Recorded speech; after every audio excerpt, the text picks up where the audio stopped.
അയച്ചു. Praise the Lord. ദൈവം നടത്തുന്ന വിധങ്ങൾക്കായി ദൈവത്തിന് നന്ദി പറയുന്നു. ഈ എബനേസർ മലയാളം ഫെലോഷിപ്പില് സിസ്റ്റേഴ്സ് മീറ്റിംഗിലേക്ക് വീണ്ടും ഒരു പ്രാവശ്യം കൂടി എനിക്ക് വന്ന് സംബന്ധിക്കുവാൻ ദൈവം ചെയ്ത വിലയേറിയ സമയത്തെ ഓർത്ത് ഞാൻ ദൈവത്തിന് നന്ദി പറയുകയാണ്. ആത്മീകമായും എല്ലാ ബന്ധങ്ങളും ഉള്ളതായ എനിക്ക് വിശേഷമായി എടുത്തു പറയുവാനായിട്ട് എൻ്റെ സഹോദരി ഇതിനകത്തുണ്ട്, മോളി ഫിലിപ്പ്. മായ കർത്താവ് തന്നോടുകൂടെ ചേർന്നു. മോളി മുഖാന്തരമാണ് ഞാനിത് ഈ മീറ്റിങ്ങിലേക്കൊക്കെ വരാനൊരു കാരണമായി തീർന്നത്. ദൈവം തന്നെ അനുഗ്രഹിക്കട്ടെ. കഴിഞ്ഞ പ്രാവശ്യത്തെ മീറ്റിങ്ങിൽ ഞങ്ങൾക്ക് ഒന്നിച്ചിരിക്കാൻ സാധിച്ചില്ല. എന്നാൽ ഈ പ്രാവശ്യം അതിനുള്ള ഇട ദൈവം നൽകി തന്നു.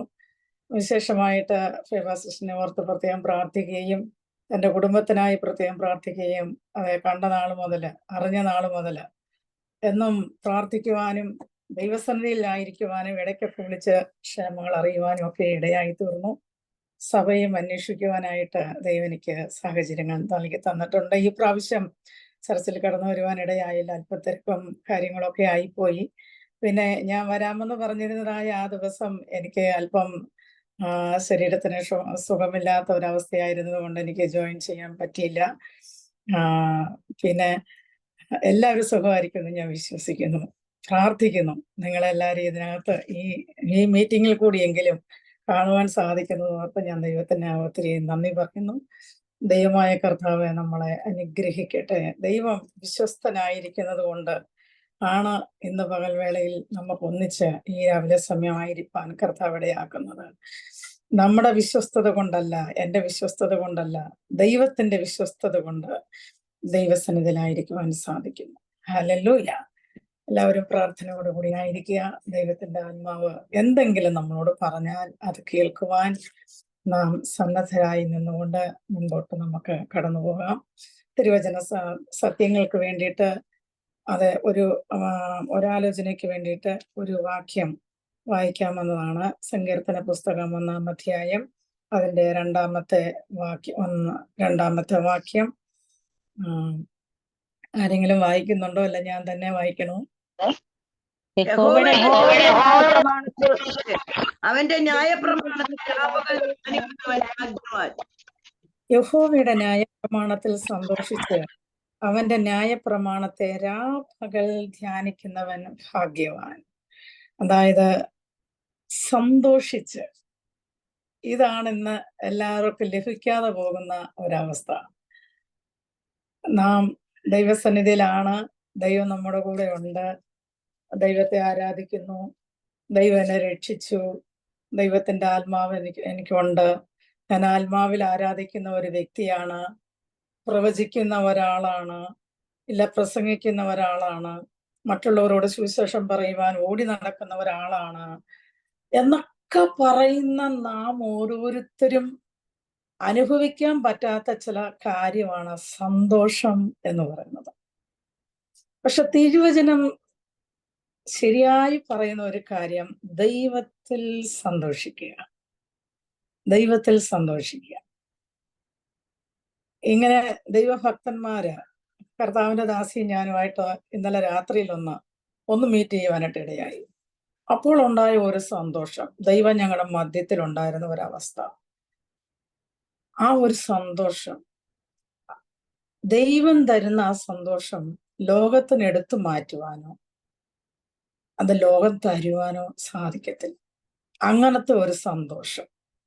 അപ്പൊ ദൈവത്തിൽ സന്തോഷിക്കുന്ന, ദൈവവചനത്തിൽ സന്തോഷിക്കുന്ന ഒരവസ്ഥയാണ് നീതിമാന്മാർക്കുള്ള ഒരവസ്ഥ.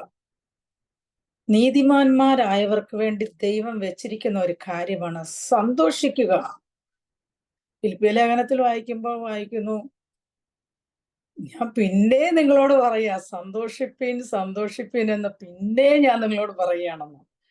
അപ്പോൾ സന്തോഷിക്കുക, ക്രിസ്തുവിൽ സന്തോഷിക്കുക, പരിശുദ്ധാത്മാവിൽ സന്തോഷിക്കുക, ദൈവത്തിൽ സന്തോഷിക്കുക, ന്യായപ്രമാണത്തിൽ സന്തോഷിക്കുക, ദൈവവചനം വായിക്കുമ്പോൾ സന്തോഷിക്കുക. അല്പം എന്തെങ്കിലും വിഷമങ്ങൾ വന്നെങ്കിൽ വേഗം ദൈവവചനം എടുത്ത് വായിക്കുമ്പോൾ ആ വചനത്തിൽ കൂടി ദൈവം നമ്മളോട് ഇടപെടും. അത് കിട്ടുന്ന ഒരു സന്തോഷം പറഞ്ഞറിയിക്കാൻ പറ്റാത്ത ഒരു സന്തോഷമായിരിക്കും. എനിക്കിന്ന് നിങ്ങളോട് പറയാനുള്ള ഒരു കാര്യം, സന്തോഷിക്കുക, എപ്പോഴും സന്തോഷിക്കുക. ഈ ജീവിതം ഒരു പ്രാവശ്യം ലോകത്ത് ജീവിക്കാനായിട്ടുള്ള ഇവിടെ ഒരു തെരഞ്ഞെടുപ്പിന്റെ ഒരു സമയമാണ് നമുക്ക്. നമ്മളെ സന്തോഷത്തിലേക്ക് കടന്നു പോകണോ ഇല്ല ദുഃഖത്തിലേക്ക് കടന്നു പോകണോ എന്ന് തീരുമാനിക്കപ്പെടുന്ന ഒരു ഒരു സന്ദർഭം, ഒരു ഒരു ഒരു എക്സാം പീരീഡ് ആണ് ഈ ലോക ജീവിതം എന്ന് പറയുന്നത്. അപ്പൊ ഇതിനകത്ത് നാം സന്തോഷിക്കുകയാണെങ്കിൽ, ദൈവവചനം ധ്യാനിക്കുകയാണെങ്കിൽ നിത്യമായ സന്തോഷത്തിലേക്ക് നമുക്ക് പ്രവേശിക്കാൻ സാധിക്കും. ഇല്ല, ഇവിടെയും നമ്മള് വെറുതെ ഒന്നും അറിയാൻ പാടില്ലാത്തവരെ പോലെ നീതിമാന്മാരാണെന്ന് പറഞ്ഞു. പിന്നെ ദൈവവചനം പറയുന്നുണ്ട് നീതിമാന്മാർ ആരുമില്ല, ഒരുത്തൻ പോലും ഇല്ലെന്ന്. പക്ഷേ ക്രിസ്തുവിൽ ദൈവം നിമിത്തം, ക്രിസ്തു നിമിത്തം, ക്രിസ്തുവിന്റെ രക്തം നിമിത്തം നാം ഓരോരുത്തരും നീതിമാന്മാരായി കർത്താവ് നമ്മളെ മാറ്റിയിരിക്കുകയാണ്. എങ്കിലും പ്രശംസിപ്പാൻ ഒന്നുമില്ല, ദൈവം അത്രേ കാരണം എന്ന് തിരുവചനം വ്യക്തമായി പറയുന്നു. അപ്പൊ ക്രിസ്തുവിൽ സന്തോഷിക്കുക. പ്രശ്നമില്ലാത്തവരാരുമില്ല, ബുദ്ധിമുട്ടില്ലാത്തവരാരുമില്ല, ഞെരുക്കമില്ലാത്തവരാരുമില്ല, മരണം കടന്നു വരാത്ത കുടുംബങ്ങളില്ല, പ്രശ്നങ്ങൾ രോഗങ്ങൾ ഇല്ലാത്ത ഭവനങ്ങളില്ല, ശരീരത്തിൽ ക്ഷീണങ്ങളില്ലാത്ത ഒരു വ്യക്തിയുമില്ല. എങ്കിലും ദൈവവചനത്തിൽ സന്തോഷിക്കുക. അവിടെ പറയുന്നു യഹോവയുടെ ന്യായപ്രമാണത്തിൽ സന്തോഷിക്കുക. ഈ സന്തോഷം എന്ന് പറയുന്നത് ഒരു മനുഷ്യനെ കൊണ്ടും മാറ്റാൻ സാധിക്കാത്ത ഒരു സന്തോഷമാണ്. ആ സന്തോഷത്തിന്റെ ഉടമസ്ഥരായി തീരാൻ വേണ്ടിയിട്ടാണ് കർത്താവ് നമ്മളെ വിളിച്ചിരിക്കുന്നത്. ആ സന്തോഷം ഫസ്റ്റ് നമ്മുടെ ഹൃദയത്തിൽ ഉണ്ടായിരിക്കണം. നമ്മുടെ മനസ്സിന് അത് മുഴുവനും ചുറ്റി പൊതിഞ്ഞിരിക്കണം. നമ്മുടെ മൈൻഡ് മുഴുവനും ആ സന്തോഷത്തിലേക്ക് കൊണ്ടുപോകുക. വേറെ ആരെ കൊണ്ടും മാറ്റാൻ പറ്റാത്ത ആ സന്തോഷം നമുക്ക്, എനിക്ക് സന്തോഷമുണ്ട് എന്ന് പറഞ്ഞ് വെറുതെ നമ്മൾ ചിരിക്കുന്നത് കൊണ്ട് കാര്യമില്ല. വെറുതെ വെളിയെ ചിരിച്ചിട്ട് നമ്മൾ അകത്ത് ദുഃഖത്തോടു കൂടി ഇരിക്കുന്നത് അത് സന്തോഷമല്ല, അത് വേറെ ഒരു ചിരി എന്ന് മാത്രമേ അതിൽ പറയാനുള്ളൂ. അപ്പൊ നീതിമാന്റെ 7 പ്രവർത്തികളില് ഒന്നാണ് കർത്താവ് നമ്മളെ നീതിമാന്മാരാക്കിയിരിക്കുന്നു. നമ്മുടെ പ്രവർത്തികളിൽ ഒന്നാണ് സന്തോഷിക്കുക. അതായത് യഹോവയുടെ ന്യായപ്രമാണത്തിൽ സന്തോഷിക്കുക. എൻ്റെ ജീവിതത്തിൽ അനേക പ്രശ്നങ്ങൾ വന്നിട്ടുണ്ട്. പ്രശ്നങ്ങൾ കണ്ട ഒരു വർഷങ്ങളൊക്കെ എന്ന് പറഞ്ഞാൽ ഭയങ്കര ഞെരുക്കത്തിൽ കൂടി, ഭയങ്കര ബുദ്ധിമുട്ടിൽ കൂടി, ഭയങ്കരമായ കുഞ്ഞുങ്ങളുടെ രോഗങ്ങൾ വന്ന സമയത്ത്, സുവിശേഷ വേല നിമിത്തമായിട്ടുള്ള പ്രശ്നങ്ങള്, ശാരീരിക വേദനകൾ നിമിത്തമായിട്ടുള്ള പ്രശ്നങ്ങള്, സന്തോഷിക്കാൻ വകയില്ലാത്ത അനുഭവങ്ങൾ. പക്ഷെ അന്നും കർത്താവ് എന്നോട് പറഞ്ഞത് യഹോവയുടെ ന്യായപ്രമാണത്തിൽ സന്തോഷിക്കുക. അപ്പൊ ആ സന്തോഷം ഉള്ളത് കൊണ്ടാണ് ഇന്നും ജീവനോടെ നിലനിൽക്കുവാൻ സാധിക്കുന്നത്. പ്രിയമുള്ളവരെ, ഞാൻ നിങ്ങളോട് പറയട്ടെ, നിങ്ങൾ സന്തോഷിക്കുക. നിങ്ങളുടെ ജീവിതത്തിൽ ഒരു പ്രത്യേക സമാധാനം, ഒരു സന്തോഷം ഉണ്ടാകട്ടെ. ഇത് എങ്ങനെ ലഭിക്കും? അതിന്റെ താഴത്തെ വാക്യം പറയുന്നു, അവന്റെ ന്യായപ്രമാണത്തെ രാപകൽ ധ്യാനിക്കുന്നവൻ ഭാഗ്യവാൻ. ദൈവവചനം ധ്യാനിക്കുമ്പോൾ നമുക്ക് സന്തോഷം ഉണ്ടാകും. ദൈവവചനം ധ്യാനിക്കാതെ ഇരിക്കുന്ന ഒരു വ്യക്തിക്ക് ഒരിക്കലും സന്തോഷിക്കാൻ സാധിക്കത്തില്ല. ഒരു തീരുമാനം എടുക്കുക, ദൈവവചനം ഞാൻ ധ്യാനിക്കും, ദൈവവചനത്തിൽ കൂടി എനിക്ക് സന്തോഷം കണ്ടെത്തുവാൻ സാധിക്കും. അപ്പൊ ദൈവവചനം ധ്യാനിക്കുമ്പോൾ ദൈവവചനത്തിന്റെ ആ ഭാഗ്യ അവസ്ഥയിലേക്ക് ഞാൻ പ്രവേശിക്കുന്നു എന്നുള്ള ആ നഗ്നമായ സത്യം നാം മറന്നു പോകാതെ, ഈ സങ്കീർത്തനം 2-ാം വാക്യം 1-ാം അധ്യായം 2-ാം വാക്യം പറയുന്നത് പോലെ യഹോവയുടെ ന്യായപ്രമാണത്തിൽ സന്തോഷിച്ച് അവന്റെ ന്യായപ്രമാണത്തെ രാപകൽ ധ്യാനിക്കുക. എങ്ങനെയാ രാപകൽ ധ്യാനിക്കാൻ പറ്റുക? എത്ര ജോലിയാ കിടക്കുന്നത്. ഈ ഒരു സൂം മീറ്റിങ്ങിൽ കടന്നു വരണമെങ്കിൽ തന്നെ എത്ര പ്രശ്നമാ, എത്ര കാര്യങ്ങൾ ഒന്ന് ഒതുക്കി വെച്ചിട്ട് വേണം ഞാൻ വരാന്. ഇതിനിടയ്ക്ക് ഞാൻ വേർത്ത് കുളിച്ച് വളരെ ക്ഷീണിതയായി ഇതിനകത്ത് ഞാൻ കടന്നു വരുന്നു. പക്ഷെ എങ്ങനെ ഞാൻ ധ്യാനിക്കാൻ സാധിക്കും? നമ്മുടെ ഹൃദയവും ദൈവവുമായിട്ടുള്ള ബന്ധം, ഇതാ കർത്താവ് ആഗ്രഹിക്കുന്നത്. രാവിലെ എഴുന്നേൽക്കുമ്പോൾ തന്നെ ഒരു വചനം എടുത്ത് വായിക്കുക. ആ വചനം നമ്മളോട് സംസാരിക്കും. ഒരു പാട്ടിന്റെ വരികൾ നമ്മൾ പാടുക. ആ പാട്ട് ആ ദിവസം മുഴുവൻ നമ്മളെ വഴി നടത്താനിടയായിത്തീരും. അത് പാടി പാടി പാടി പാടി നമ്മുടെ ഹൃദയവും ദൈവമായിട്ടുള്ള ഒരു ബന്ധം, അത് ഇടപെടാതെ ഉള്ള ഒരു ധ്യാനമായി മാറുവാനിടയായിത്തീരും. ചിലപ്പോഴത് തീ കത്തും, ചിലപ്പോൾ നമ്മൾ അറിയാതെ അന്യഭാഷയിൽ പറയും, ചിലപ്പോൾ നാം അറിയാതെ തന്നെ നാം ആത്മാവിലാകും. ചിലപ്പോൾ നാം അറിയാതെ തന്നെ അത് അവിടെ നിന്ന് പെട്ടെന്ന് പ്രാർത്ഥിക്കാനിടയായിത്തീരും. ഇതാണ് ദൈവവും നമ്മളുമായിട്ടുള്ള ബന്ധത്തെ ദൈവം പുതുക്കി കാണിക്കുന്ന ഒരു അനുഭവം. നമ്മ അറിയത്തില്ല. പെട്ടെന്ന് സ്തോത്രം സ്തോത്രം പറഞ്ഞുകൊണ്ടിരിക്കുക. ആരെങ്കിലും ചോദിക്കും, എന്താ പറ്റിയത് നിനക്ക്, എന്താ പറ്റിയത് നിനക്ക്, എന്താ പറ്റിയത് നിനക്ക് എന്ന് ചോദിക്കും. പക്ഷെ അത് ദൈവവും നമ്മളുമായിട്ടുള്ള ഒരു ബന്ധം. ആ സന്തോഷം നമ്മുടെ ഹൃദയത്തിൽ നിറയുമ്പോൾ നാം ദൈവത്തിന് പ്രിയമുള്ളവരായി മാറുന്നു. നീതിമാന്മാരുടെ 7 പ്രവൃത്തികൾ 2 കാര്യം ഞാൻ പറഞ്ഞു. ഒന്ന് സന്തോഷിക്കുക, ഒന്ന് രാപകൽ ധ്യാനിക്കുക. മൂന്നാമതായിട്ടുള്ള ഒരു കാര്യം അനുസരിക്കുക. അതാണ് ഫസ്റ്റ്. അനുസരിക്കുവാൻ വേണ്ടി സമർപ്പിക്കുക. എന്തിനെ അനുസരിക്കുവാൻ വേണ്ടി? ഒന്നിന്റെ 1-ാം വാക്യം, ദുഷ്ടന്മാരുടെ ആലോചന പ്രകാരം നടക്കാതെയും പാപികളുടെ വഴിയിൽ നിൽക്കാതെയും പരിഹാസികളുടെ ഇരിപ്പിടത്തിൽ ഇരിക്കാതെയും. ഈ 3 കാര്യങ്ങൾ നാം ശ്രദ്ധിച്ചു കഴിഞ്ഞാൽ അനുസരണത്തിന് വേണ്ടി സമർപ്പിക്കപ്പെട്ടവരായി മാറും. അപ്പോൾ നാം അനുസരിക്കുന്നവരായിരിക്കുക, അനുസരിക്കുവാനായി സമർപ്പിക്കുക. ഈ ഒരു സമർപ്പണ ബോധ്യം നമുക്കുള്ളിടത്തോളം കാലം ഹൃദയത്തിൽ സന്തോഷവും അത് ധ്യാനിക്കുവാനുള്ള ഒരു പ്രത്യേക കഴിവും ദൈവം നമുക്ക് നൽകിത്തരും. എല്ലാവരുടെയും ശ്രദ്ധ ഇവിടെ ഉണ്ടെന്ന് ഞാൻ വിശ്വസിക്കുന്നു. ഇത് ദൈവവചനം നാം വായിക്ക് ഈ ദിവസങ്ങളിൽ ഇവിടെ നല്ല എനിക്ക് തിരക്കുള്ള ദിവസങ്ങളായിരുന്നു. എന്നാല് ഇതിനിടയ്ക്ക് അസുഖങ്ങൾ വന്നു, ഇതിനിടയ്ക്ക് ബലഹീനതകൾ ആയി, ഇവിടെ കുഞ്ഞിന് സുഖമില്ലാതായി, പല വിധത്തിലുള്ളതായ കാര്യങ്ങൾ, ഞങ്ങളുടെ പല മീറ്റിങ്ങുകൾ വേണ്ടെന്ന് വെക്കേണ്ടി വന്നു. ഇങ്ങനെയൊക്കെ വരുമ്പോൾ മനസ്സിനൊരു ഭാരം വരും. കർത്താവ് പറഞ്ഞു, എല്ലാം നന്മയ്ക്കാം, എല്ലാം നന്മയ്ക്കാം, നീ അതോർത്തൊന്നും ഭാരപ്പെടണ്ട, എല്ലാം നന്മയ്ക്കാം. ഓക്കെ, ദൈവം പറഞ്ഞു നന്മയ്ക്കാന്ന്, പിന്നെ അതിൽ കൂടുതൽ എന്തുവാ? നാം ചുമ്മാ ഓടിയിട്ട് കാര്യമില്ല. ദൈവം നമ്മളെ കൊണ്ടുപോകുന്ന പാതയിൽ കൂടി പോകുന്നതാണ് ഏറ്റവും വലിയ ഭാഗ്യ അവസ്ഥ എന്ന് പറയുന്നത്. ഇതിനകത്ത് ചർച്ചിൽ വന്ന് കണ്ട ഒരുപാട് വ്യക്തികളുണ്ട് ഇതിനകത്ത്. എല്ലാവരെയും മിക്ക മുഖങ്ങളും എനിക്ക് നല്ല ഓർമ്മയുണ്ട്. എല്ലാവരെയും ദൈവം അനുഗ്രഹിക്കട്ടെ. നിങ്ങൾ ഈ രീതിയിലായി തീരാൻ വേണ്ടി ഞാൻ പ്രത്യേകം പ്രാർത്ഥിക്കുന്നു. ദൈവത്തിന്റെ ഒരു പ്രത്യേക എന്താ പറയുക പ്ലാൻ അനുസരിച്ച് നെക്സ്റ്റ് ടൈം തീർച്ചയായിട്ടും ഞാൻ സിസ്റ്ററിനോട് പറയുമായിരുന്നു, സിസ്റ്ററിനോട് പറഞ്ഞു, തീർച്ചയായിട്ടും ഇന്ത്യയിൽ നിന്ന് വരുന്നതിന് മുന്നേ തന്നെ 1-2 മീറ്റിംഗ് എങ്കിലും നമ്മുടെ ആലയത്തിൽ കൂടിയിട്ടുള്ള പരിപാടിയേ ഉള്ളൂ. അതിനുവേണ്ടി ഞാൻ ഡേറ്റ് ഒക്കെ റെഡി ആക്കിയിട്ടേ ഇനി വരത്തുള്ളൂ. എനിക്ക് എല്ലാവരും ഒന്നുകൂടെ ഒന്ന് കാണണം. നിങ്ങളെയൊക്കെ കാണുന്നത് വളരെ സന്തോഷം. കാരണം ദൈവമക്കളെ കാണുന്നതിൽ ഒരു സന്തോഷം, അവരുമായി സംസാരിക്കുമ്പോൾ ഉണ്ടാകുന്ന ആത്മിക വർധനം, അത് ദൈവവചനം ധ്യാനിക്കുവാൻ പറ്റുന്ന ഒരു സന്ദർഭം, ദൈവത്തോട് ചേരുവാൻ പറ്റുന്നതായ ഒരു സമയം, ഇതൊക്കെ ഭൂമിയെ ദൈവം നമുക്ക് തന്നിരിക്കുന്നതായ ഏറ്റവും വലിയതായ ഒരു അനുഗ്രഹമാണ്.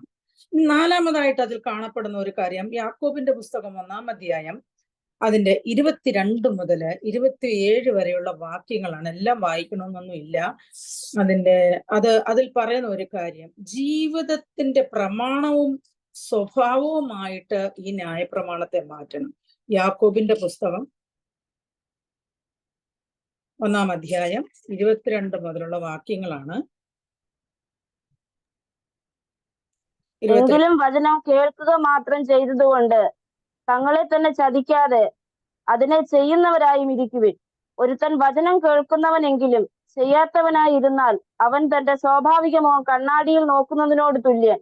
അവൻ തന്നെത്താൻ കണ്ട് പുറപ്പെട്ട് താൻ ഇന്ന രൂപമായിരുന്നു എന്ന് ഉടനെ മറന്നുപോകുന്നു.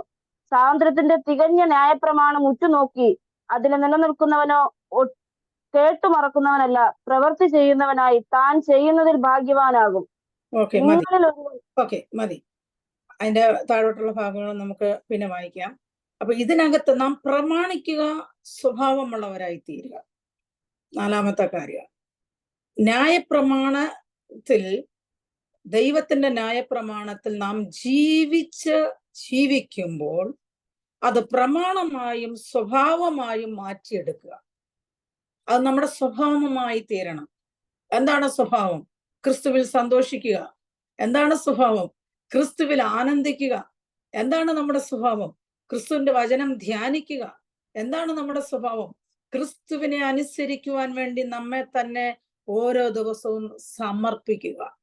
ഇന്നലെ സമർപ്പിച്ചത് കൊണ്ട് ഇന്ന് നാം സമർപ്പിക്കേണ്ട കാര്യമില്ലെന്നല്ല, ഇന്നും ഞാൻ സമർപ്പിക്കണം.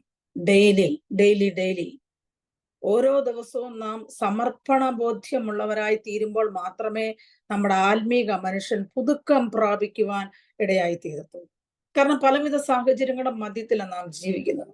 നമ്മുടെ ചുറ്റും കണ്ണോടിച്ച് പെട്ടെന്ന് നാം ഒന്ന് മാംസ ചിന്തയിൽ നാം ഒന്ന് പെട്ടെന്നല്ല നോക്കിക്കഴിഞ്ഞാൽ നമ്മ തളർന്നു വീഴുന്ന ഒരവസ്ഥയിലായിരിക്കും നമ്മുടെ സാഹചര്യങ്ങൾ. പക്ഷെ ദൈവം നമ്മോട് കൂടെ ഉണ്ടെന്നുള്ള ബോധ്യം നമുക്കുള്ളിൽ കടന്നു വരുന്ന സമയത്ത് നമുക്ക് വരുന്നതായ ഏറ്റവും വലിയ സന്തോഷം എന്ന് പറയുന്നത്, എൻ്റെ കൂടെ എൻ്റെ അപ്പനുണ്ട്, എന്നെ വിളിച്ചവനുണ്ട്, എന്നെ നടത്തുന്നവനുണ്ട്, എൻ്റെ കരം പിടിച്ചവനുണ്ട്, ഏറ്റവും നല്ല കൂട്ടുകാരൻ. ഞാന് കഴിഞ്ഞ ദിവസം ഒരു സിസ്റ്ററെ കണ്ടു. അവരോട് സംസാരിച്ചുകൊണ്ടിരുന്നപ്പോൾ ഇങ്ങനെ പറഞ്ഞു, ഏറ്റവും നല്ല കൂട്ടുകാരൻ എന്ന് പറയുന്നത് യേശുപ്പച്ചനാണ്. എൻ്റെ അപ്പ ഏത് നേരം വിളിച്ചാലും എൻ്റെ കൂടെ ഇരിക്കുന്ന എൻ്റെ അപ്പൻ.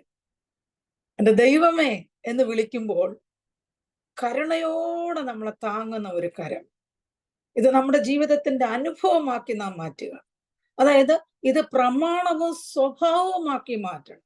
ഇത് നമ്മുടെ ജീവിതത്തിന്റെ ഒരു സ്വഭാവമാക്കി മാറ്റണം ഈ ബൈബിൾ. നമ്മുടെ ജീവിതത്തിന്റെ ഒരു ഭാഗമാക്കി മാറ്റണം ഈ ബൈബിൾ, ഈ വചനങ്ങൾ. എന്നെങ്കിൽ മാത്രമേ നാം ദൈവത്തിന്റെ പുത്രന്മാരും പുത്രിമാരും എന്നുള്ളതിന് അടയാളമായി തീരത്തുള്ളൂ. അതിനുള്ള ആ കാര്യം പറയുന്നതിന്റെ ഒരു യഥാർത്ഥ തെളിവെന്ന് പറയുന്നത് നമ്മുടെ സ്വഭാവത്തിന്റെ ഭാഗമാക്കി നാം ദൈവവചനത്തെ മാറ്റിക്കൊള്ളുക, നമ്മുടെ ജീവിതത്തിന്റെ ഒരു ഭാഗമാക്കി. വിശപ്പ് വരുമ്പോൾ നമുക്ക് ഭക്ഷണം കഴിക്കണമെന്ന് അറിയാം. അതിന് മുൻപേ തന്നെ അതിനെ ഒരുക്കണമെന്ന് നമുക്കറിയാം. ഭക്ഷണം ഒരുക്കണമെന്ന് നമുക്കറിയാം. പെട്ടെന്ന് വിശക്കുന്നെന്നും പറഞ്ഞ് ഓടിപ്പോയി പാത്രത്തിൽ നോക്കിയാൽ ചിലപ്പോൾ ഫുഡ് കണ്ടെന്ന് വരത്തില്ല. നാം അത് ഒരുക്കണം. പിന്നെ ഫുഡ് കണ്ട വിധങ്ങളുണ്ട്, അത് വേറെ വിഷയം. ദൈവം അനുഗ്രഹിച്ച നാം അറിയാതെ തന്നെ മറ്റുള്ളവർ നമ്മുടെ പാത്രങ്ങളിൽ കൊണ്ടുവന്ന ഫുഡ് വെച്ചിട്ട് പോയ സന്ദർഭങ്ങള്, ഞാൻ അറിയാതെ തന്നെ ഒരു കുക്കർ നിറയെ ബിരിയാണി എൻ്റെ സ്റ്റവില് എൻ്റെ അടുക്കളയിൽ വന്നിരുന്ന സന്ദർഭങ്ങള്, ഇതൊക്കെ പലവിധമായിട്ടുള്ള പിന്നെ ദൈവത്തിന്റെ അത്ഭുത പ്രവർത്തികൾ, ദൈവം നടത്തിയ വിധങ്ങളിൽ ഒരു സാക്ഷ്യമാണ്. എന്ന് ഞാൻ പറയുന്നത്, ദൈവവചനം നമുക്ക് വേണ്ടി ഒരുങ്ങി കാത്തിരിക്കുകയാണ്. ദൈവം നമുക്ക് വേണ്ടി ഒരുങ്ങി കാത്തിരിക്കുകയാണ്. നാം നമുക്ക് വേണ്ടി ജീവിക്കുവാനല്ല, ദൈവത്തിന് വേണ്ടി ജീവിക്കുവാനായി ഒരുക്കി കൊടുക്കുന്ന സമയത്ത് കർത്താവ് നമ്മളോട് പറയുന്ന കാര്യം, നിന്റെ ഭാഗമായി ഞാൻ മാറിയിരിക്കുക. ദൈവം എൻ്റെ ഒരു കൂട്ടുകാരൻ, എൻ്റെ ഒരു ഭാഗമാണ് ദൈവം, ദൈവത്തിന്റെ ഒരു ഭാഗമാണ് ഞാൻ. ദൈവമില്ലാതെ ഞാനില്ല എന്നുള്ള ഉത്തമ ബോധ്യം വന്നു കഴിഞ്ഞാൽ നാം സന്തോഷിക്കും, നാം ധ്യാനിക്കും, നാം സമർപ്പിക്കും. അത് പ്രമാണമായും സ്വഭാവമായും നാം തന്നെ നമുക്ക് എടുത്തു വെക്കുവാൻ കഴിയും. ഇവിടെ പറയുന്ന ഒരു കാര്യമുണ്ട്, പ്രത്യേകിച്ച് തന്നെത്താൻ കണ്ട് പുറപ്പെട്ട് താൻ ഇന്ന രൂപമായിരുന്നു എന്ന് ഉടനെ മറന്നു പോകുന്നു. കണ്ണാടിയിൽ നോക്കുന്ന ഒരു മനുഷ്യൻ എല്ലാം ഒരുങ്ങിക്കഴിഞ്ഞ കണ്ണാടിയിലൊക്കെ നോക്കിയിട്ട് അയ്യോ ഞാൻ എങ്ങനെയിരുന്നെന്ന് ഇച്ചിരി കഴിയുമ്പോൾ നമുക്കറിയത്തില്ല. ഇതുപോലെ ദൈവവചനവുമായിട്ട് നാം ഇരിക്കാൻ പാടില്ല. ദൈവവചനം വായിച്ചു, നാം ധ്യാനിച്ചു, അത് നമ്മുടെ ഹൃദയത്തിൽ വന്നു കഴിയുമ്പോൾ അതിനെ നാം വീണ്ടും വീണ്ടും വീണ്ടും അയവിറക്കിക്കൊണ്ടിരിക്കുക.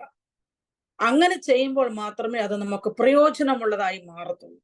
അത് വായിച്ചിട്ട് നാം മറന്നു കളഞ്ഞ ആ ദിവസം വിട്ടുകളഞ്ഞാൽ നമുക്ക് അതിൽ നിന്ന് യാതൊരു പ്രതിഫലം ഉണ്ടാകത്തില്ല.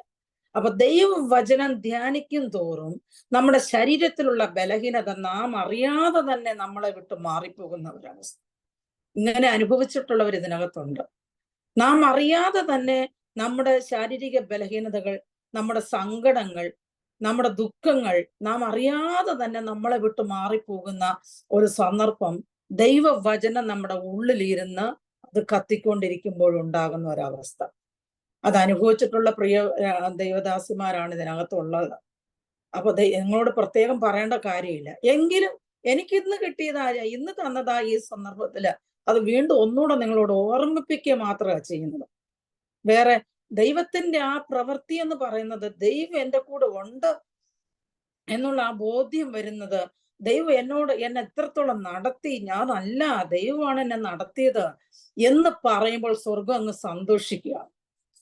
ഞാൻ തന്നെ വന്നതല്ല, ഞാൻ രക്ഷിക്കപ്പെട്ടത് ദൈവകൃപയാലാണെന്ന് പറയുമ്പോൾ സ്വർഗം നമ്മളെ കുറിച്ച് സന്തോഷിക്കുക ചെയ്യുന്നത്.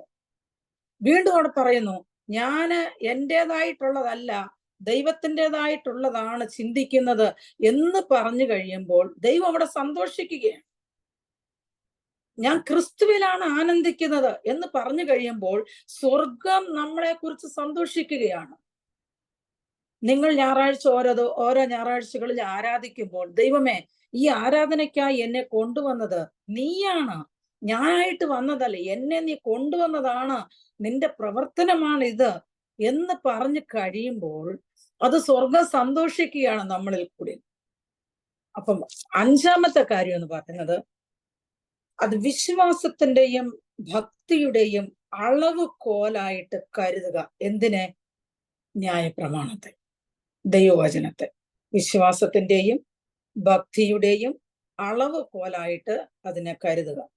2 തീമോഥെയോസിന്റെ പുസ്തകം 3-ാം അധ്യായം 16-17 വാക്യങ്ങളിലുണ്ട്. അത്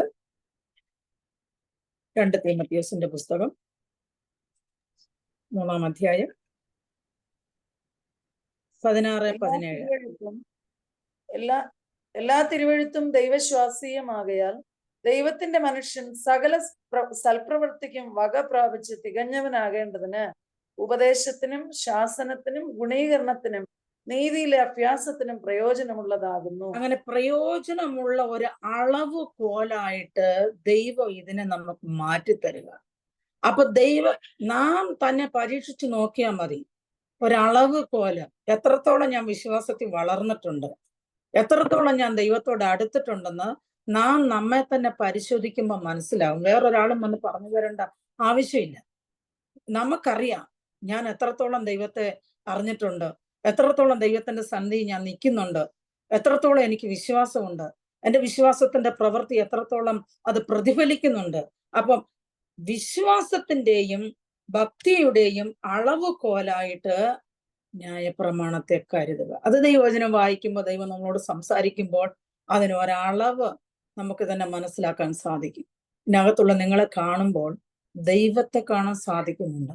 നിങ്ങളിലുള്ള ആ പ്രസൻസ്, നിങ്ങൾ ഓരോരുത്തരും ഓരോ വീടുകളില്, ഓരോ റൂമില് ദൈവമേ എന്ന് പറഞ്ഞ്, എന്നോട് സംസാരിക്കണമേ എന്ന് പറഞ്ഞ്, എന്റെ ദൈവമേ എന്ന് പറഞ്ഞ് ഉള്ളിന്റെ ഉള്ളിൽ നിന്ന് വിങ്ങിപ്പൊട്ടിക്കൊണ്ടിരിക്കുന്ന ആ ഹൃദയത്തോടു കൂടിയിരിക്കുന്ന നിങ്ങളുടെ മുഖം ദൈവിക പ്രസന്നത കൊണ്ട് നിറഞ്ഞിരിക്കുന്നത് എനിക്കിവിടെ കാണാൻ സാധിക്കുന്നു. അത് വെളുത്തവരെന്നോ കറുത്തവരെന്നോ ഒന്നുമല്ല, ദൈവപ്രസന്നത്തിനൊരു പ്രത്യേകതയാണ്. ആ ദൈവിക പ്രസന്നത കടന്നു വരുമ്പോൾ നമുക്ക് കാണാൻ സാധിക്കും ഓരോരുത്തരും എത്ര വലിയ തേജസ്സോടു കൂടിയാണ് നിൽക്കുന്നതെന്ന്.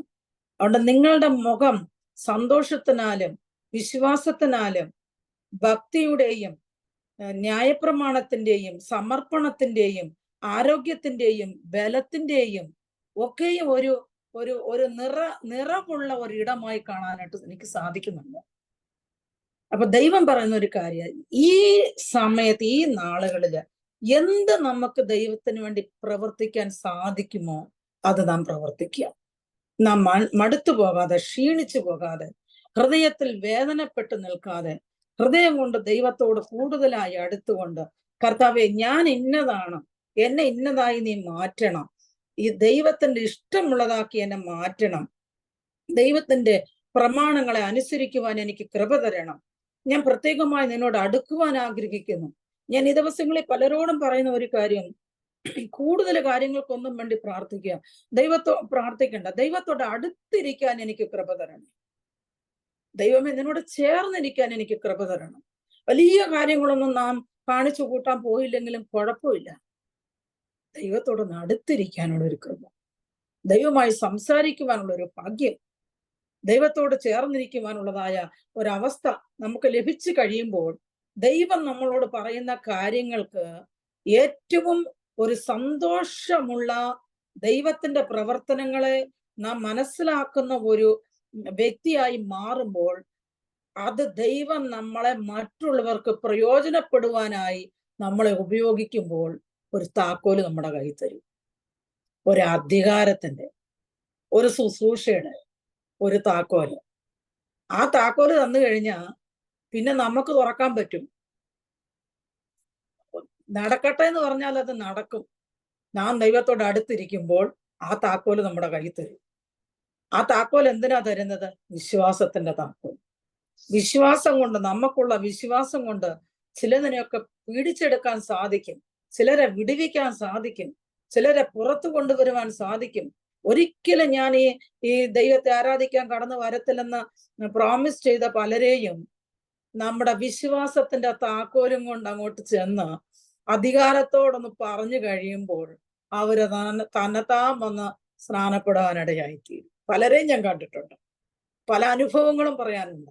ഞാൻ പല അനുഭവങ്ങളും, എൻ്റെ സാക്ഷ്യങ്ങളെല്ലാം പറഞ്ഞുകൊണ്ടിരുന്ന സത്യം പറഞ്ഞാൽ എനിക്ക് ഒരു വചനം പോലും പറയാനുള്ള സമയം കിട്ടത്തില്ല. അതുകൊണ്ടാണ് ഞാൻ പറയാതിരിക്കുന്നത്. പിന്നെ കുറച്ചു പേർക്കെങ്കിലും എന്നെ അറിയാം. ഇതിനകത്ത് നമുക്ക് ഇന്ന് എൻ്റെ കയ്യിൽ ആ വിശ്വാസത്തിന്റെ താക്കോൽ താപ്പ എന്നെ നീ നടത്തി. എൻ്റെ വീട്ടില് എനിക്ക് ഞാൻ പറയുന്ന കാര്യം, ക്രിസ്തു ആഗ്രഹിക്കുന്ന കാര്യം അത് നടക്കണം. എൻ്റെ കുടുംബത്തിൽ നടക്കണം, എൻ്റെ കുഞ്ഞുങ്ങളുടെ ജീവിതത്തിൽ നടക്കണം, എൻ്റെ മക്കൾ അത് അനുഭവിക്കണം. ഞാൻ മുഖാന്തരം എൻ്റെ കുടുംബം സന്തോഷപ്പെടണം. ഞാൻ എൻ്റെ വീട്ടിനകത്തുള്ളത് കൊണ്ട് എൻ്റെ കുടുംബത്തിനൊരു വ്യത്യാസം ഉണ്ടാകണം. പ്രായമായെന്നോ പ്രായമായില്ലെന്നോ അതൊന്നും ഇവിടെ കണക്കല്ല. വയസ്സൊന്നും ഇതിനകത്ത് ഒരു അതിരുമല്ല. ദൈവവും നമ്മളുമായിട്ടുള്ള ബന്ധത്തിന് വിശ്വാസം മുഖ്യം. ഞാൻ നിന്നോട് ചേരാൻ ആഗ്രഹിക്കുന്നു. തിരുവചനം പറയുന്നത്, അവൻ എന്നെ വീഞ്ഞു വീട്ടിലേക്ക് കൂട്ടിക്കൊണ്ടുപോയി, വിരുന്ന് വീട്ടിലേക്ക്. എൻ്റെ മീതെ കൊടി പിടിച്ചിരുന്നു, സ്നേഹത്തിന്റെ കൊടി. അപ്പച്ചൻ നമ്മുടെ മേളിൽ ഒരു സ്നേഹത്തിന്റെ കൊടി പിടിച്ചിട്ടുണ്ട്. നമുക്ക് അന്നുള്ള ആഹാരം തരുന്നത് ഒരു വിരുന്ന് പോലെ ആസ്വദിക്കുവാൻ നമുക്ക് കഴിവുണ്ടായിരിക്കണം. അതാണ് ഏറ്റവും വലിയ കൃപയെന്ന് വരുന്നത്. തൃപ്തിയുള്ളതായ ഒരു ജീവിതം ദൈവം അന്നന്ന് നടത്തുന്നത് ദൈവത്തിന് നന്ദി പറഞ്ഞ് തൃപ്തിയോടെ മുന്നോട്ട് കടന്നു പോകുമ്പോൾ ദൈവം പറയും, നീ എനിക്കുള്ളവളാ, ഞാൻ നിനക്കുള്ളവനാ. എന്തൊരു സന്തോഷമല്ലേ അത്! നീ എനിക്കുള്ളവളാ, നീ എന്റേതാ, നീ എന്റേത് മാത്രമാ എന്നുള്ള ആ അപ്പച്ചന്റെ ആ ശബ്ദം കേട്ട് കഴിയുമ്പോൾ നാം എത്രയോ ഭാഗ്യമുള്ളവരാണ്. ഇത് നമ്മൾ മറന്നു പോകരുത്. ഈ വിശ്വാസം നമുക്ക് നിലനിൽക്കണം. ആ ഭക്തിയിൽ നമ്മൾ മുന്നോട്ട് പോകണം. ആ ഭക്തിയും ആ വിശ്വാസവും ആ സ്നേഹവും നമ്മളിൽ നിറഞ്ഞു നിൽക്കണം. നമ്മുടെ മക്കൾ അത് കാണണം, നമ്മുടെ കുടുംബങ്ങൾ അത് കാണണം, നമ്മുടെ മാതാപിതാക്കന്മാർ അത് കണ്ട് സന്തോഷിക്കണം. നമ്മുടെ പ്രിയമുള്ളവര്, നമ്മുടെ സഭ, നമ്മുടെ വിശ്വാസികള്, നമ്മുടെ കൂടെ ഉള്ളവര്, നമ്മുടെ കുടുംബത്തിലുള്ളവര്, വെളിയിലുള്ളവര്, നമ്മളെ കാണുന്നവര് ദൈവത്തെ കാണണം. നമ്മുടെ വീട്ടിനകത്ത് നമ്മളെ കാണുന്നവര് ദൈവത്തെ കണ്ടില്ലെങ്കിൽ എങ്ങനെ വെളിയിലുള്ളവര് നമ്മളെ കാണുമ്പോൾ ദൈവത്തെ കാണാൻ സാധിക്കും? അപ്പൊ ദൈവം എൻ്റെ കൂടെ ഉണ്ട്, ദൈവത്തെ എന്നിൽ മൂലമായി പ്രതിഫലിപ്പിക്കുവാൻ ദൈവം ആഗ്രഹിക്കുന്നു എന്ന് പറഞ്ഞ ആ വിശ്വാസത്തോടു കൂടി മുന്നേറുമ്പോൾ ഇവിടെ വായിക്കുന്നത്, അതായത് തീമോഥെയോസിന്റെ പുസ്തകത്തിൽ വായിക്കുന്നത്, എല്ലാ തിരുവെഴുത്തും ദൈവശ്വാസനീയമാകയാൽ ദൈവത്തിന്റെ മനുഷ്യൻ സകല സൽപ്രവൃത്തിക്കും വക പ്രാപിച്ച് തികഞ്ഞവനാകേണ്ടതിന് ഉപദേശത്തിനും ശാസനത്തിനും ഗുണീകരണത്തിനും നീതിയിലെ അഭ്യാസത്തിനും പ്രയോജനമുള്ളവനാകും. അപ്പൊ പ്രയോജനമുള്ളവനായി മാറുവാൻ നാം അനുദിനം അഭ്യസിക്കുക.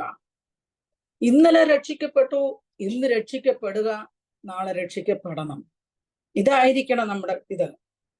അതായത് ഞാൻ ഒരിക്കൽ രക്ഷിക്കപ്പെട്ടു, അതുകൊണ്ട് ഞാൻ ഇനി രക്ഷിക്കപ്പെടേണ്ട കാര്യമില്ല, അങ്ങനെയല്ല. ഇന്നും ഞാൻ രക്ഷിക്കപ്പെട്ടുകൊണ്ടേയിരിക്കുക. ഓരോ ദിവസങ്ങളിലും നമ്മളെ തന്നെ പുതുക്കിക്കൊണ്ടേയിരിക്കുക. ഓരോ ദിവസങ്ങളും നമ്മളെ കഴുകിക്കൊണ്ടിരിക്കുക. ഓരോ ദിവസങ്ങളും ദൈവത്തോട് ചേർന്നുകൊണ്ടിരിക്കുക. ഇങ്ങനെ നാം ചെയ്തു കഴിയുമ്പോൾ, എനിക്ക് സമയങ്ങൾ ഏകദേശമൊക്കെ ഇങ്ങനെ തീരാറായിക്കൊണ്ടിരിക്കുന്നത്. ആറാമത്തെ ഒരു കാര്യം, അറിവും ജ്ഞാനവും ലഭിക്കേണ്ടതിന് ഇത് വായിക്കുക. വേറെ പുസ്തകങ്ങളൊന്നും വായിക്കേണ്ട കാര്യമില്ല. ഞാൻ ഒരുപാട് പുസ്തകങ്ങൾ വായിച്ചിട്ടുള്ള ആളാണ്. പക്ഷേ കെട്ടുകണക്കിന് എൻ്റെ 5ാം ക്ലാസ് മുതൽ വായിച്ചുകൊണ്ടിരുന്ന പുസ്തകം എൻ്റെ കല്യാണം കഴിഞ്ഞപ്പോൾ പോലും ഞാൻ കൊണ്ടുവന്നു ഇവിടെ വായിക്കാൻ. എന്തിനാണെന്നറിയാമോ? പല ഫുഡ് എങ്ങനെയാ ഉണ്ടാക്കുന്നത്, ആരോഗ്യത്തിനുള്ളത്, മെഡിസിന്, ഇങ്ങനെയുള്ള കാര്യങ്ങളെല്ലാം ഉള്ള പല ബുക്കുകൾ കൊണ്ടുവന്നു. ഒരിക്കൽ ഞാൻ ആലോചിച്ചു, ഈ ബൈബിളിനകത്തില്ലാത്ത ഏത് കാര്യമാണ് വേറൊരു പുസ്തകത്തിനകത്തുള്ളൂ? എല്ലാം എടുത്ത് ഞാൻ വിറ്റു. ഒന്നും വേണ്ട.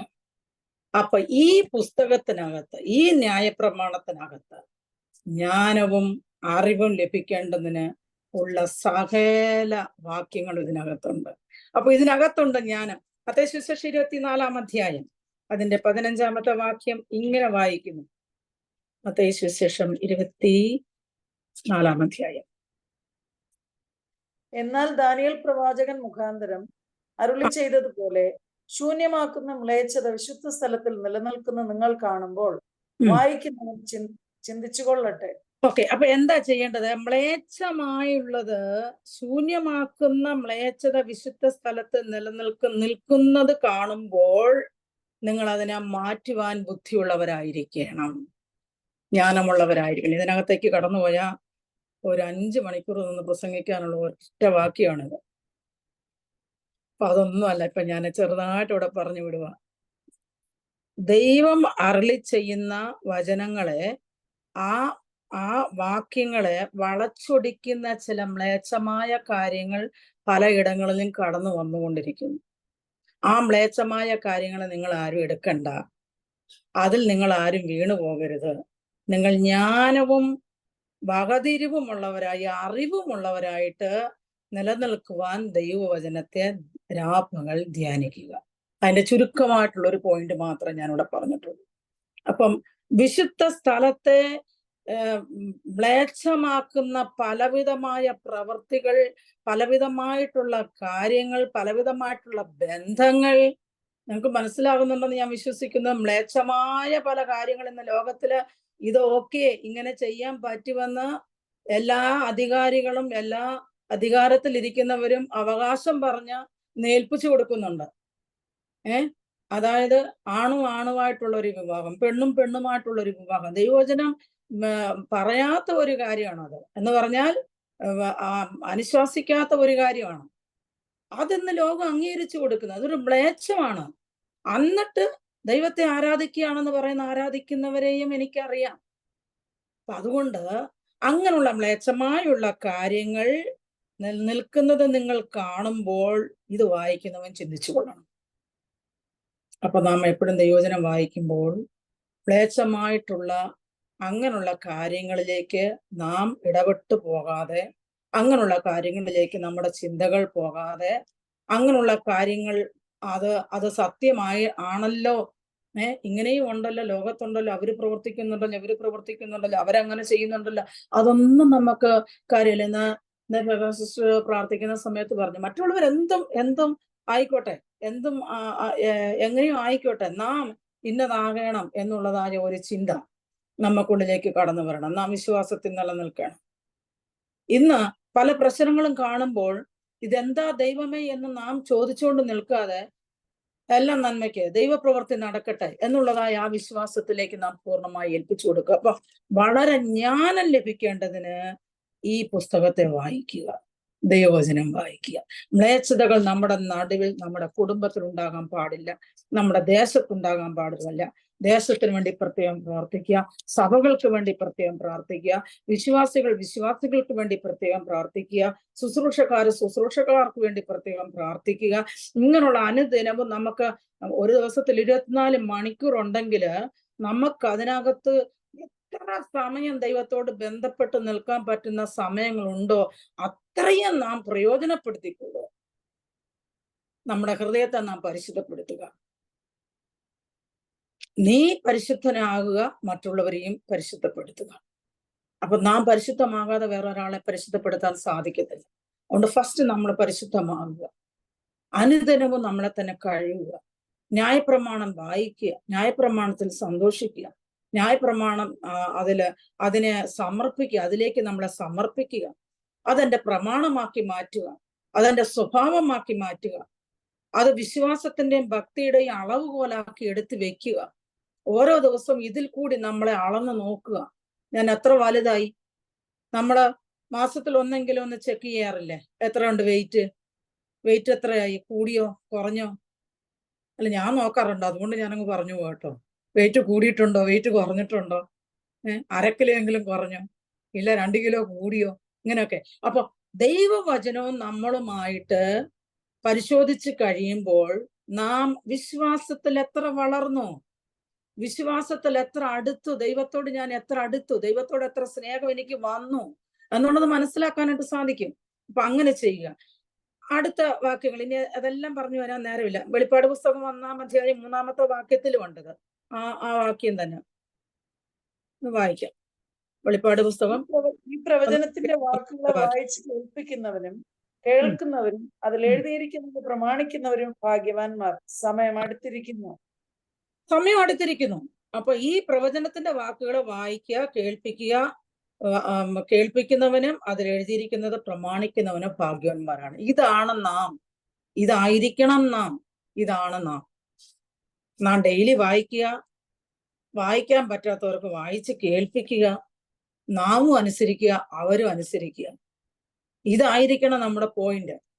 നാം ഇങ്ങനെയുള്ള വ്യക്തിയായി മാറിക്കഴിയുമ്പോൾ നമുക്ക് തന്നെത്താൻ സന്തോഷിക്കാൻ സാധിക്കും. നാം നിമിത്തം നാം എവിടെ ഉണ്ടോ അവിടെ സന്തോഷം ഉണ്ടാകുവാൻ സാധിക്കും. 7-ാമതായി ഒരു കാര്യം കൂടെ പറഞ്ഞു. ആത്മീകമായി വളരുവാൻ ഇതിൽ നിന്നും ഭക്ഷിക്കുക. ആത്മീക വളർച്ചയ്ക്ക് ഇതിനകത്ത് ഭക്ഷണമുണ്ട്. 1 പത്രോസിന്റെ പുസ്തകം 1 പത്രോസ് 2:1-3 വരെ. ആകയാൽ സകല ദുഷ്ടതയും എല്ലാ ചതവും വ്യാജഭാവവും അസൂയയും എല്ലാ നുണയും നീക്കിക്കളഞ്ഞ് ഇപ്പോൾ ജനിച്ച ശിശുക്കളെ പോലെ രക്ഷയ്ക്കായി വളരുവാൻ വചനമെന്ന മായമില്ലാത്ത പാൽ കുടിപ്പാൻ വാഞ്ചിപ്പൻ. കർത്താവ് ദയാലു എന്ന് നിങ്ങൾ ആസ്വദിച്ചിട്ടുണ്ടല്ലോ. മതി മതി. സകല ദുഷ്ടതയും എല്ലാ ചതിവും വ്യാജഭാവവും അസൂയയും എല്ലാ നുണയും നീക്കിക്കളഞ്ഞ് ഇപ്പോൾ ജനിച്ച ശിശുക്കളെ പോലെ രക്ഷയ്ക്കായി വളരുവാൻ വചനമെന്ന മായമില്ലാത്ത പാൽ കുടിപ്പാൻ വാഞ്ചിക്കുക. അപ്പൊ ഇതിനകത്ത് നമുക്കുള്ള ഫുഡുണ്ട്.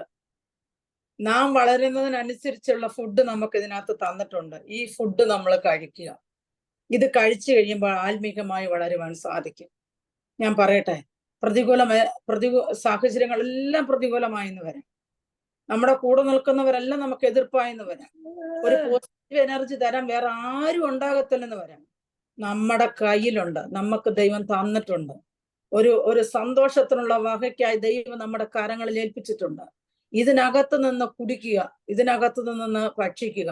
ഇത് നാം എടുത്തു കഴിയുമ്പോൾ ആത്മീകമായി വളരുവാൻ നമുക്ക് സാധിക്കും. അപ്പൊ മറന്നു പോകാതെ ഈ 7 കാര്യങ്ങൾ, ആ വാക്യങ്ങൾ നിങ്ങൾ ഓർമ്മയിൽ വെക്കുക. അല്ലെങ്കിൽ എഴുതിയെടുത്തിട്ടുണ്ടോ എന്ന് എനിക്കറിയാൻ പാടില്ല. ഓർമ്മയിൽ വെക്കുക, മറന്നു പോകാതിരിക്കുക. ദൈവവചനം ധ്യാനിക്കുക, വായിക്കുക, അതിൽ നിന്ന് ഭക്ഷിക്കുക. ദൈവത്തിന് വേണ്ടി പ്രത്യേകമായിട്ട് പ്രയോജനപ്പെടാൻ വേണ്ടി എന്നെയും പ്രയോജനപ്പെടുത്തണമേ എന്ന് പ്രാർത്ഥിക്കുക. കർത്താവെ, എന്നെ ഉപയോഗിക്കണമേ, ഞാൻ വളഞ്ഞു തരുക. ഞാൻ സ്റ്റബോണായിട്ട് നിന്നിട്ട് എന്നെ ദൈവം ഉപയോഗപ്പെടുത്തണം എന്ന് പറഞ്ഞാൽ ഒത്തിരി കഷ്ടമുള്ള ഒരു കാര്യമാണ്. നാം അങ്ങ് സറണ്ടർ ആകുക, ദൈവത്തോട് സമർപ്പിച്ചു കൊടുക്കുക. എനിക്ക് വേണ്ടിയിട്ട് ഒന്നും വേണ്ട, എല്ലാം സമർപ്പിക്കുകയാണ് ഞാൻ എന്ന് പറഞ്ഞ് സമർപ്പിച്ചു കൊടുക്കുക. അപ്പം നമുക്ക് ഭക്ഷണത്തിനുള്ളതുണ്ട്, ഇതിനകത്ത് നമുക്ക് ജ്ഞാനം ലഭിക്കുവാനായിട്ടുള്ളതുണ്ട്. അപ്പൊ നമ്മുടെ സംസാരത്തിന് വ്യത്യാസം വരും, നമ്മുടെ ചിന്തകൾക്ക് വ്യത്യാസം വരും, നമ്മുടെ ഭാവനയ്ക്ക് വ്യത്യാസം വരും, നമ്മുടെ പ്രവർത്തികൾക്ക് വ്യത്യാസം വരും, നമ്മുടെ നോട്ടത്തിന് ചില വ്യത്യാസങ്ങൾ വരും. അപ്പൊ എല്ലാം കൊണ്ടും നമുക്ക് വ്യത്യാസം വരുത്തുന്ന ഒരു ദൈവത്തിന്റെ അടുത്ത് നാം ചെന്ന് നിന്ന് ഒരു കാര്യം ചോദിച്ചാൽ എൻ്റെ അപ്പച്ചൻ അതില്ല എന്ന് പറയത്തില്ല. അത് പ്രത്യേകം അറിഞ്ഞുകൊള്ളണം. ദൈവം നമ്മളെ വിളിച്ചിട്ടുണ്ട്. നമ്മുടെ അപ്പച്ചനോട് നാം ചോദിച്ചു കഴിയുമ്പോൾ അത് നിനക്കില്ല, അങ്ങനെ ഒരു ഭാഗ്യം ഇല്ല എന്ന് പറയത്തില്ല. എന്റെ മക്കളുടെ കാര്യമായിക്കോട്ടെ, അത് കുടുംബത്തിന്റെ കാര്യമായിക്കോട്ടെ, ഭൗതിക കാര്യമായിക്കോട്ടെ, ആത്മീക കാര്യമായിക്കോട്ടെ, ഏതാണെങ്കിലും ഇല്ല എന്ന് പറയുന്ന ഒരു കാര്യം ദൈവത്തിന്റെ അടുത്തില്ല.